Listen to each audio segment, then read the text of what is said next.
Salve, salve, colaboradores! Hoje nós vamos iniciar a última parte da nossa série sobre o processo de contratação. Eu dividi essa parte, essa última etapa que se trata da seleção, em 3 vídeos. Porque depois que eu fiz a primeira gravação, eu vi que ficou muito extenso. Então, por conta disso, eu resolvi dividir em 3 vídeos. Nesse primeiro vídeo que vocês vão assistir, nós vamos falar sobre a análise inicial e sobre a pré-seleção. Aproveitem, tenho certeza que vocês vão gostar bastante desse conteúdo.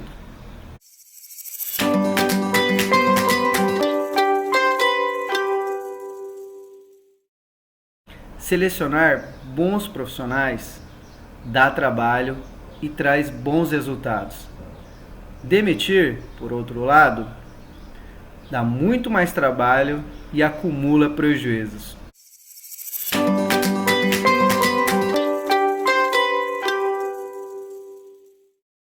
Para fazer esse estudo sobre a etapa de seleção do processo de contratação, eu elenquei alguns itens que eu considero fundamentais para executar essa etapa da maneira mais eficiente possível.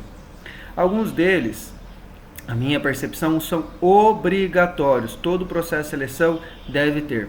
Alguns outros não, vai depender do contexto da empresa. Vamos lá. Primeiro item que eu elenquei aqui, analisar a carta de apresentação e currículo. Nós temos que entender que a carta de apresentação e o currículo são a primeira entrega do profissional para a empresa, é o primeiro resultado que ele entrega para a empresa.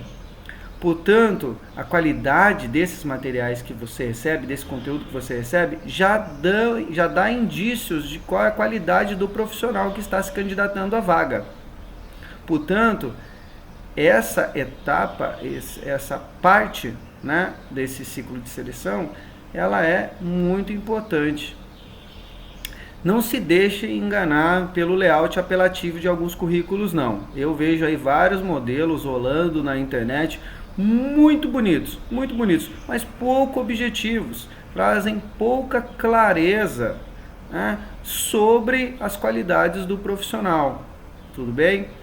Então, tem um layout que ele é objetivo e claro, já é o suficiente. Ele não precisa ser colorido, ele não precisa ter um monte de imagens, de ícones e por aí vai. Tudo bem? Ele tem que ser objetivo e tem que ter clareza no conteúdo que ali está inserido. Tudo bem? É isso que manda. Sobre esses 2 documentos, né, que o profissional entrega, eu vou detalhar um pouco mais, para que você tenha condições de avaliar se essa carta de apresentação ela foi bem feita, se esse currículo ele foi bem feito e você já possa aí ter um orientador para fazer a sua pré-seleção de candidatos, tá bom? Então, sobre a carta de apresentação, o foco da carta de apresentação são os aspectos comportamentais do profissional e como ele gerencia, né, a sua carreira, as suas atividades como um todo. Então, veja se esse conteúdo ele é objetivo, ele está claro e está bem organizado. Até porque a carta de apresentação é uma redação. E você já pode começar a avaliar as habilidades de escrita de argumentação do profissional. Bom, sobre agora o currículo, vamos falar sobre algumas seções dos currículos, tudo bem? Sobre a seção objetivo, nossa, essa daí é polêmica. Olha o seguinte, a seção objetiva ela deve conter o quê? Ela deve ser sucinta e deve conter a função e a área que o profissional quer atuar. Qual o objetivo profissional desse profissional? Tudo bem? O objetivo profissional desse profissional. Ficou interessante, né? Mas sim, é o objetivo profissional dele. E aí, aderente, né, aos requisitos da vaga que ele está se candidatando. Então, a gente tem que parar, os profissionais, aí vai a dica, né, de quando for montar o seu currículo, ou sobre o seu currículo que já tem hoje, tira aquela história o seguinte, ó, aqueles conceitos abstratos, ou para agradar o selecionador, tá? Aplicar minhas habilidades e experiência em prol do sucesso da empresa. Tá, e daí? Elevar meu conhecimento para me tornar um profissional melhor. Abstrato também. Fazer o possível para garantir que a empresa atinja o sucesso. E mais, blá, blá, blá, blá, blá, blá, e lorotas que a gente vê por aí. Isso não é o objetivo, isso é uma responsabilidade. Isso não me traz nada que eu possa palpar, que eu possa avaliar se aquilo que o profissional está esperando é isso que eu estou oferecendo. Então, a sessão objetivo é para fazer esse primeiro casamento, essa primeira avaliação de alinhamento entre o que eu ofereço como empresa e o que o profissional quer. Então, essa sessão objetivo, ela deve conter o quê? De maneira sucinta, qual é a função e área que esse profissional, onde esse profissional deseja atuar. Tudo bem? Bom, seção habilidades técnicas, ainda falando do conteúdo do currículo, tá? Avaliação do conteúdo do currículo. A seção habilidades técnicas deve conter o quê? O nome da tecnologia, do processo, do padrão ou atividade que o profissional conheça e tenha habilidade em executar.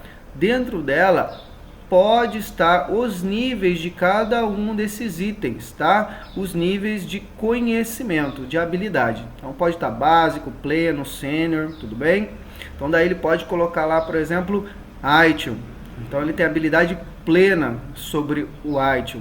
Então ele sabe mapear os processos, ele conhece a integração entre os processos de gerenciamento de serviços e ele consegue estabelecer rotinas práticas fundamentadas nesses princípios, nesses conceitos, nessas práticas. Tudo bem? Então, é isso que tem que ter na seção de habilidades técnicas, tá? Seção comportamento ou habilidades comportamentais, como queiram. Tem que ter o quê? Adjetivos que orientam a perspectiva, ou seja, o olhar, e também as atitudes, decisões do profissional. Ela é muito importante porque aí você já consegue analisar a aderência dos valores do profissional, porque é isso que vai carregar, né, essa seção, quanto aos valores da empresa. Você consegue já ir verificar aí alguns alinhamentos em relação a essa parte. Portanto, ela tem que ser muito bem escrita, estruturada também. Então, deve conter o quê? Os adjetivos que orientam a perspectiva, certo? Modus operandi, né, do profissional. Tá bom? Seção experiência. Seção experiência, olha o seguinte. Não é fundamental quanto tempo ele ficou na empresa. Isso, na verdade, pouco interessa, tá? O mais importante é o que ele executou, quais foram os resultados que ele atingiu na empresa em que ele já atuou. Tudo bem? Isso é o que mais importa, porque é isso que faz a diferença. Lembra, a empresa não vive do que se sabe, a empresa vive de resultados. É a capacidade de traduzir o que se sabe em resultados práticos. Resultados que conduzam a um objetivo determinado. Isso é o que é mais importante. Tá? Então, pouco importa se aquele profissional ele ficou 10 anos em outra empresa. Isso não deve brilhar os seus olhos. Deve brilhar os seus olhos que dentro desses 10 anos naquela empresa, ele atuou em várias posições diferentes, de maneira crescente e atingiu resultados ótimos em cada uma dessas funções. Portanto, na descrição de experiências, o profissional deve colocar quais foram as funções e resultados que ele atingiu enquanto estava lá, naquela empresa. E não necessariamente o tempo que ele ficou naquela empresa. Tudo bem?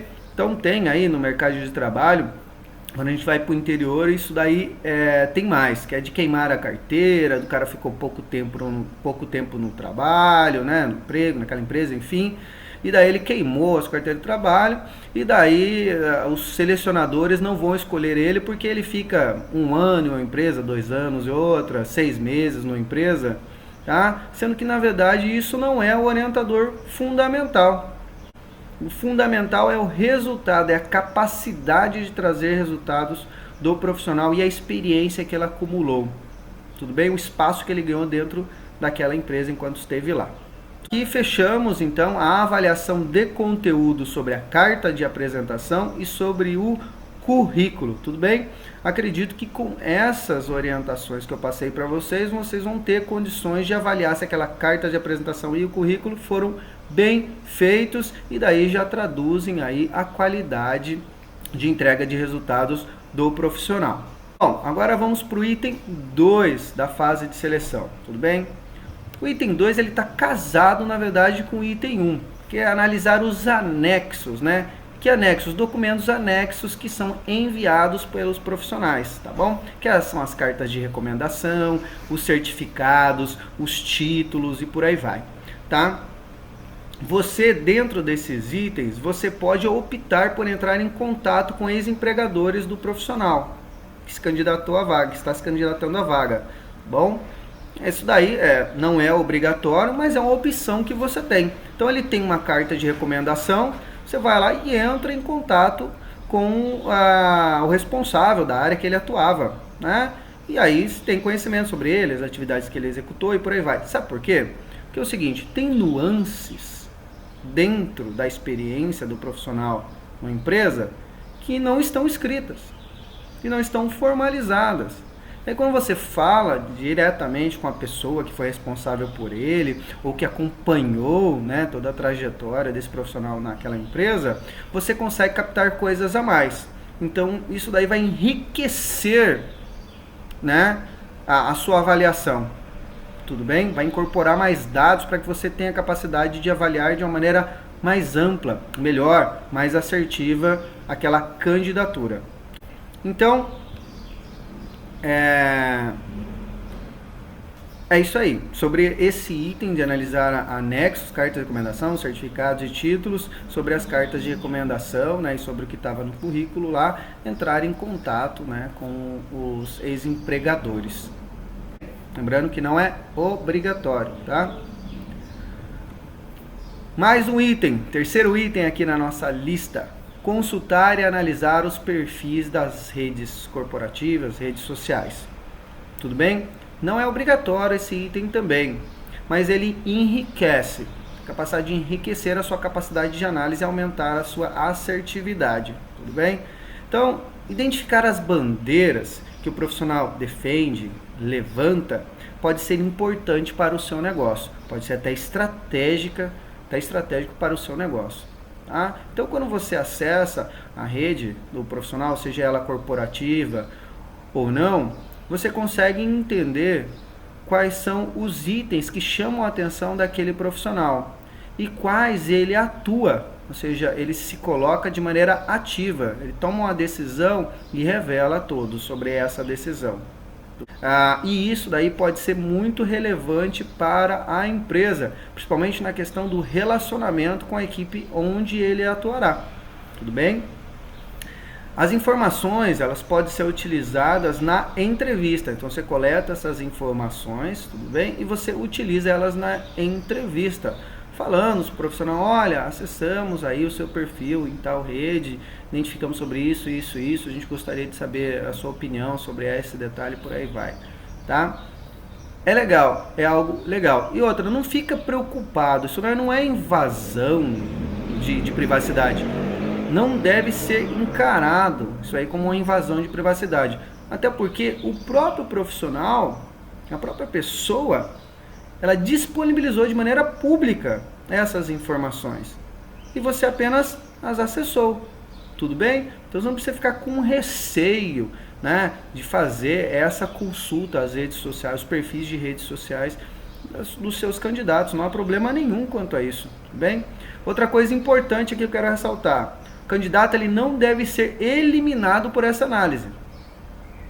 Olhe bem, até porque às vezes você fala, não, mas isso aqui é perigoso, né? Então não, já é apenas para você coletar mais informações, é para enriquecer a sua análise, só isso. Então nenhum profissional deve ser eliminado por essa análise, por essa consulta, tá bom? Ela serve apenas para você enriquecer, tá bom? O seu processo aí de análise, tudo bem? Para fazer essa pré-eleição.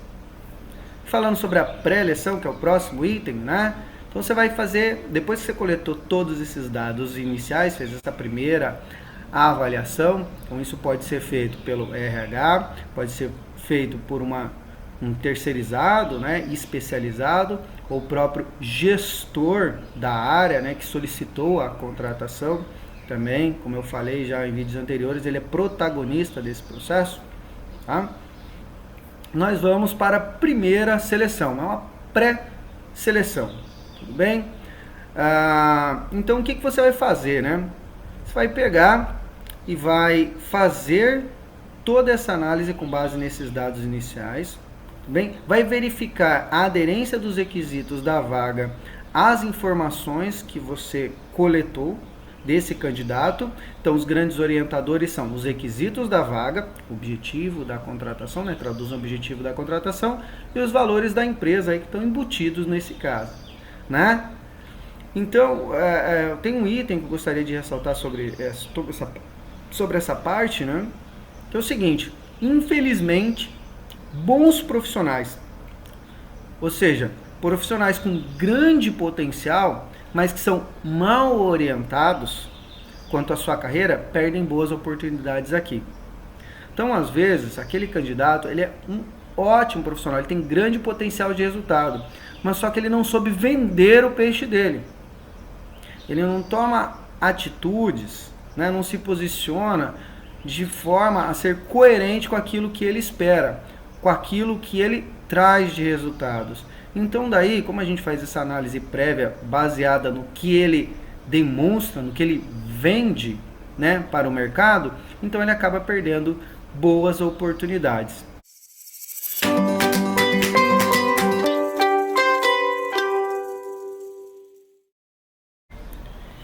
E aí, já deu um like nesse vídeo? Olha, eu acho que vale a pena pela qualidade das informações que foram passadas aqui, viu? E se ainda não se inscreveu no canal, acho que está na hora de se inscrever. Ativa também o sininho para as notificações dos próximos conteúdos que nós vamos postar aqui. Forte abraço e boa gestão a todos!